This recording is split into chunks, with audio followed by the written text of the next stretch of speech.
Viewers, நம்ம இன்னைக்கு இந்த வீடியோவில் எந்த விஷயத்தை பற்றி பேச போகிறோம் அப்படின்னு சொல்லி கேட்டோம் அப்படின்னா, மாஞ்சோலை.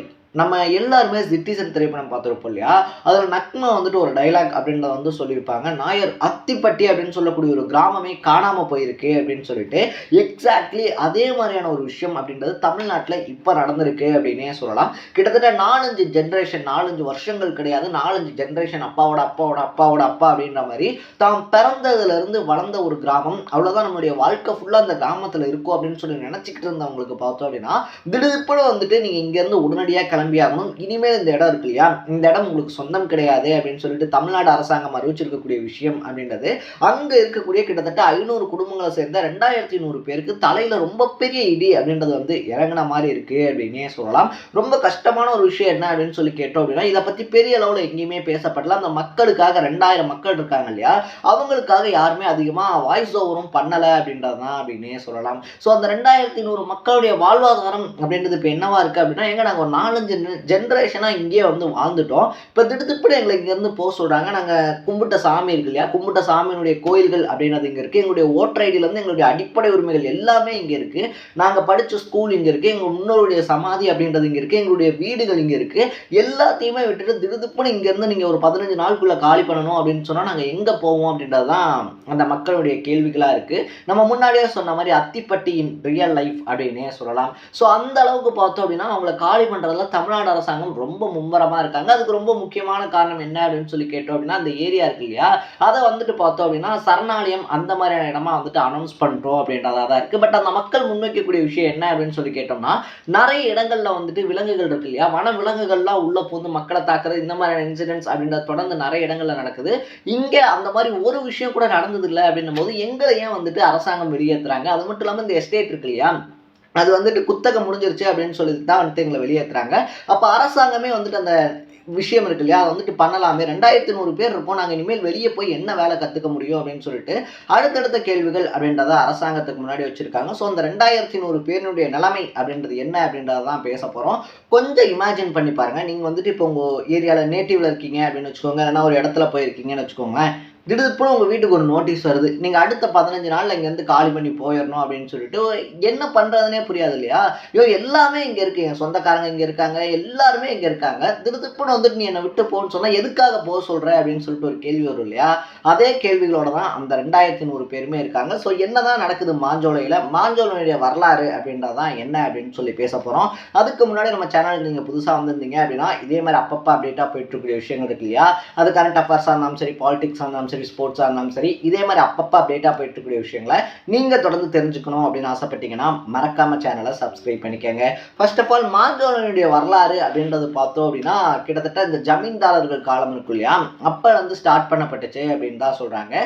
அதுலேயும் குறிப்பாக சொல்லணும் அப்படின்னா, சிங்கப்பட்டி ஜமீன் இருக்கார் இல்லையா, அவருடைய கட்டுப்பாட்டின் கீழே தான் வந்துட்டு இந்த நிலங்கள் அப்படின்றதும் இருக்குது. சிங்கப்பட்டி ஜமீனுக்கு எப்படி இந்த நிலம் வந்துச்சு அப்படின்னு சொல்லி கேட்கும்போது, திருவிதாங்கூர் மன்னர் வந்துட்டு ஒரு போரில் வந்துட்டு ஈடுபடுறாரு.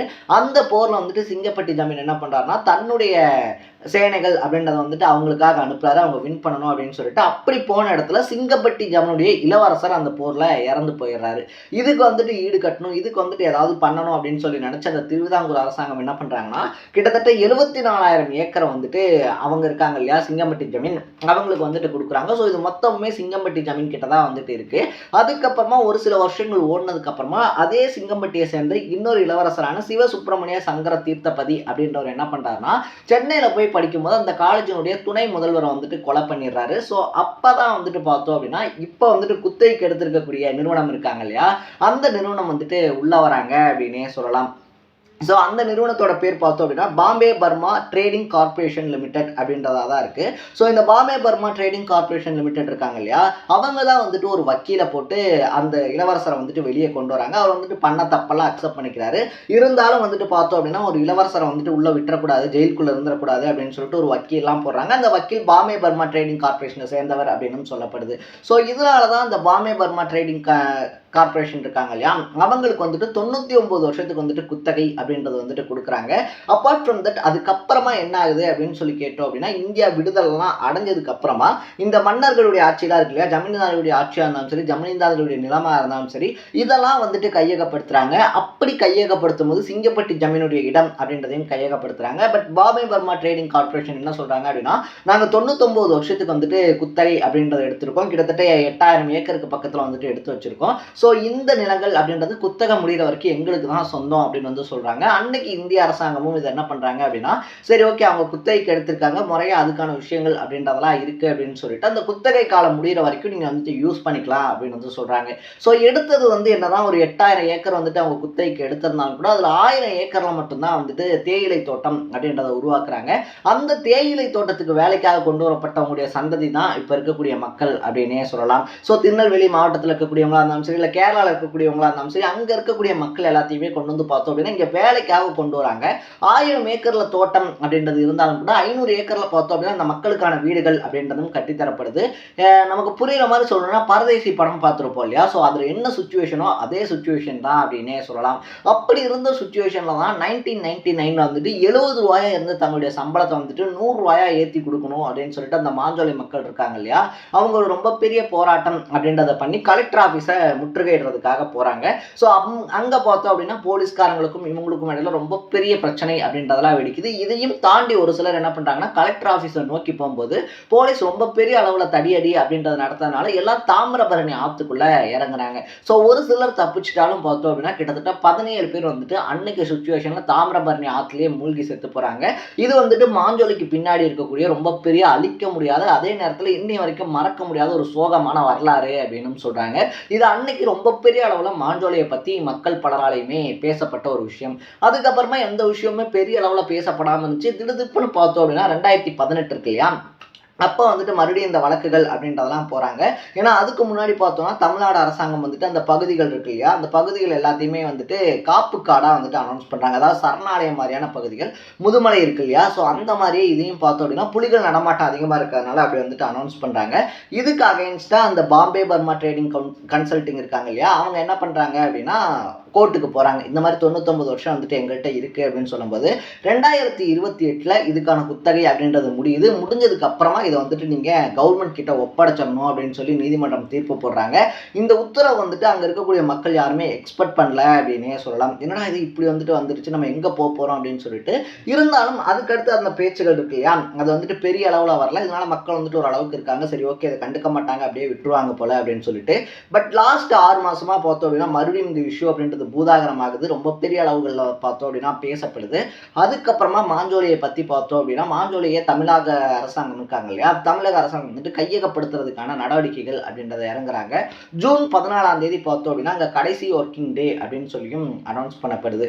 ஸோ ஜூன் 14ஆம் தேதி பார்த்தோம் அப்படின்னா அங்கே இருக்கக்கூடிய பெண்கள் இருக்காங்க இல்லையா, அவங்க எல்லாரும் ஒன்றா சேர்ந்து அந்த எஸ்டேட்டை விட்டுட்டு வெளியே போகிறதுக்கு முன்னாடி அழுது பாடின பாடல் அப்படின்றது பார்க்கக்கூடிய எல்லாத்தையுமே ஒரு மாதிரி அழுக வச்சுச்சு அப்படின்னு தான் சொன்னோம். ஏன்னா ஒரு 4-5 தலைமுறையாக வந்துட்டு ஒரு இடத்துல இருக்காங்க, இதை தாண்டி அவங்களுக்கு தெரியாது. இன்னும் சொல்ல போனோம் அப்படின்னா அங்கே இருக்கக்கூடியவங்க இருக்காங்க இல்லையா, அவங்கள பெரும்பாலானவங்களுக்கு பார்த்தோம் அப்படின்னா வெளியே போய் என்ன பண்ணுறது அப்படின்ற ஐடியாவே கிடையாது. 46-47 வயசு ஆயிடுச்சு, இதுக்கப்புறமா நான் வெளியே போய் என்ன தொழில் கற்றுக்க முடியும், என்ன விஷயத்தை என்னால் பண்ண முடியும் அப்படின்னு சொல்லிட்டு அவங்க தரப்பு நியாயங்கள் அப்படின்றத முன்வைக்கிறாங்க. இங்கே வந்துட்டு நாங்கள் இயற்கையோடு இணைஞ்ச ஒரு வாழ்க்கை அப்படின்றது வந்துட்டு வாழ்ந்துகிட்டு இருக்கோம். எந்த விதமான இடர்பாடுகளுமே இங்கே கிடையாது. வனவிலங்கு வந்து தாக்குது, இல்லை சிறுத்தை வருது, புலி வருது, அந்த மாதிரி எந்த இன்சிடென்ட்டுமே கிடையாது. இன்னும் சொல்ல போனோம் அப்படின்னா இந்த மக்கள் இருக்கிறதுனால தான் அங்கே இருக்கக்கூடிய இயற்கை வளங்கள் இருக்கு இல்லையா, அது வந்துட்டு கொள்ளையடிக்கப்படாமல் இருக்குது, மரங்கள் கடத்தப்படாமல் இருக்குது. ஸோ இந்த மாதிரி எல்லா விஷயங்களுமே பார்த்தோம் அப்படின்னா பாதுகாப்பான ஒரு இடத்துல இருக்கும்போது திடுதுப்புன்னு ஏன் இந்த மக்கள் புறந்தள்ளப்படுறாங்க, திடுதுப்புன்னு ஏன் இந்த மக்கள் வந்துட்டு வெளியேற்றப்படுறாங்க அப்படின்றது ஒரு சந்தேகத்தை ஏற்படுத்தியிருக்கு அப்படின்னே சொல்லலாம். ஸோ குத்தகை முடிஞ்சிருச்சு அப்படின்னாலும் அவங்க சொல்ற மாதிரி தமிழ்நாடு அரசாங்கம் இருக்காங்க இல்லையா, அவங்களே வந்துட்டு இந்த டீ எஸ்டேட் அப்படின்றத எடுத்து நடத்தலாம். கிட்டத்தட்ட 2100 பேருக்கு அங்கே எல்லா விஷயங்களுமே இருக்கு. இன்னும் அவங்க கேட்கக்கூடிய கேள்வி, தம்பி ரேஷன் கார்டுலேருந்து ஆதார் அட்டையிலேருந்து எல்லாமே இந்த அட்ரஸில் இருக்கு, திடுதுப்புன்னு நீங்கள் ஒரு 40 நாளில் போங்க அப்படின்னா நாங்கள் எங்கே போவோம் அப்படின்னு சொல்லிட்டு தமிழ்நாட்டுக்குள்ள அகதிகளாக்கப்பட்டிருக்காங்க. இதுதான் நிதர்சனமான உண்மை அப்படின்னே சொல்லலாம். ஸோ இதை பற்றி யாரும் ஏன் பேசலை அப்படின்றதும் இன்னும் புரியாத ஒரு விஷயமா இருக்கு. ஸோ இதுக்கப்புறமா மக்கள் என்ன பண்ண போறாங்க அப்படின்னு சொல்லி கேட்கும்போது அவங்க எல்லாத்துக்குமே விருப்ப ஓய்வு அப்படின்னு சொல்லிட்டு ஒன்று தராங்க. ஸோ இதை பொறுத்த வரைக்கும் பார்த்தோம் அப்படின்னா ஏஜ் கேட்டகரி வைஸாக வந்துட்டு தராங்க. 1.25 லட்சம் ரூபாயிலேருந்து 3 லட்சம் ரூபாய்க்குள்ள வந்துட்டு அவங்களுக்கு கிடைக்கும் அப்படின்னு சொல்லிட்டு. நம்ம பணம் கொடுக்கறது இதெல்லாம் வந்துட்டு ஓகே தான். பட் ஒருத்தருடைய வாழ்வியல் இருக்கு இல்லையா, அதை வந்துட்டு சிதைக்கிறது அப்படின்றது, ஒரு அடையாளம் இல்லாமல் பண்ணுறது அப்படின்றது இருக்கு இல்லையா, அது வந்துட்டு ரொம்ப ஒரு கொடூரமான ஒரு விஷயம் அப்படின்னு தான் சொல்லணும். அந்த பகுதியில் இருக்கக்கூடிய மக்கள் என்ன சொல்கிறாங்க அப்படின்னா, நாங்கள் தட்ட வேண்டிய எல்லா கவர்மெண்ட் ஆஃபீஸினுடைய கதவுகள் அப்படின்றதையும் தட்டியாச்சு, எங்களை இங்கேருந்து அப்புறப்படுத்தாதீங்க, இங்கேருந்து போக சொல்லாதீங்க, நாங்கள் எங்கே போகிறதுன்னு சொல்லி எங்களுக்கு தெரியல அப்படின்னு சொல்லியாச்சு. ஆனால் இது எதையுமே பார்த்தோம் அப்படின்னா கவர்மெண்ட் இருக்காங்க இல்லையா, அவங்க காதில் போட்டுக்கிற மாதிரியே இல்லை. நாங்கள் சொல்கிற விஷயங்கள் நாங்கள் என்ன சொல்ல வரோம் அப்படின்னு சொல்லி அவங்க கேட்கவும் ரெடியாக இல்லை.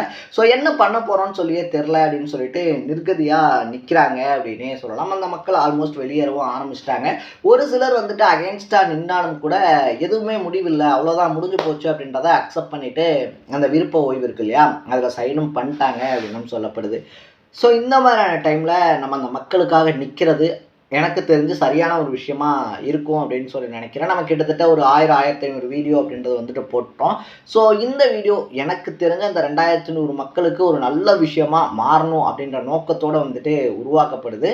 இது வந்துட்டு நம்ம இந்த 1000, 1500 வீடியோ போட்ட மாதிரியே மறுபடியும் ஒரு 20 வியூஸோ இல்லை 30 வியூஸோ அவ்வளோதான் போதா, இல்லை மேபி அந்த மக்களுக்காக நம்ம பண்ணணும் அப்படின்னு சொல்லி நினைக்கிறதுனால பலருடைய கவனங்கள் அப்படின்றது இதை ஈர்த்து அந்த மக்களுக்கான ஒரு விஷயமா மாறப்போதா, அந்த மக்களுக்கு அது வந்து எப்படி சொல்கிறது, நம்ம பேசுனதன் மூலியமா இன்னும் நிறைய பேர் இந்த விஷயத்தை தொடர்ந்து பேசி அந்த மக்களுக்கான நீதி அப்படின்றது கிடைக்க போதா அப்படின்றதெல்லாம் எதுவும் தெரில.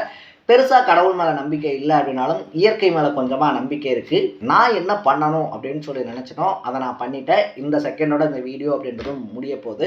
இதுக்கப்புறமா என் கையில் எதுவுமே இல்லை. பட் நம்ம நிறைய விஷயங்களை சோஷியல் மீடியாஸ் மூலிமா மாற்றிருக்கோம். எக்கச்சக்கமான மாற்றங்கள் அப்படின்றது சோஷியல் மீடியாஸ் மூலிமா இங்கே வந்திருக்கு.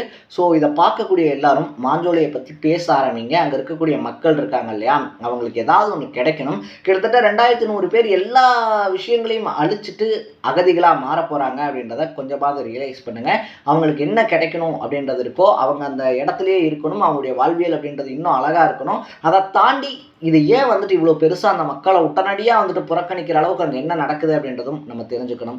ஸோ இது எல்லாத்துக்கும் ஒரு முடிவு வரணும் அப்படின்னா நம்ம எல்லாரும் மாஞ்சோலையை பற்றி பேசணும். தயவு செஞ்சு பேச ஆரம்பிங்க. ஸோ இது எல்லாத்தையும் தாண்டி நான் என்ன பண்ணணும்னு நினச்சனோ அதை பண்ணி முடிச்சிட்டேன். வீடியோவும் முடிஞ்சிச்சு. நாளைக்கு இதே மாதிரி இன்னொரு இன்ட்ரெஸ்டிங்கான கண்டென்ட்டோட சந்திக்கலாம். சொன்னதை மறந்துடாதீங்க. அந்த 2100 மக்களுக்கு கிடைக்க வேண்டிய நீதி அப்படின்றது கிடைக்கணும். தொடர்ந்து பேச ஆரம்பிங்க.